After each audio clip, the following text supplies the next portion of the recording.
Akatsika atrio ny lafim-baovao ara-politika ivadika vaovao hafa isika vaovao mampalahelo no demandry io maraina io moa ny gouvernement ny banky foibe ny Madagasikara andre matoa ratovin-drahoana gisy raha ny fantatra moa dia noho ny antony ara-pahasalamana no nahatonga azy ho nindao sy ny fahafatesana izao. Misaona ny banky foibe amin'izao fotoana izao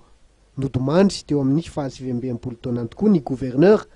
Andriamatoa ratovin-drahoana gisy io maraina io teo anivon'ny toeram-piasany etsy Antaninarenina no nitrangana izany raha ny fanazavana nomeny tompona andraikitra anay araka ny fanampim-panazavana voaray hatrany dia senoso voan'ny tsy fahasalamana tampoka tompoko lahy ratovin-drahoana gisy teo am-perinasa ary voatery nentina niditra toeram-pitsaboana malaky tsy voatazona nefa ny ainy raha tonga tany amin'izany toeram-pitsaboana izany fa hatapahana lalandra madinika any amin'ny loha no mety nitarika ny fahafatesana araka ny fanamariana nomendreo akaiky anazy. Tamin'ny volana febroary taona 2024 no nandray ny toerany teo anivon'ny banky foibe itompoko lahy ratovin-drahoana gisy.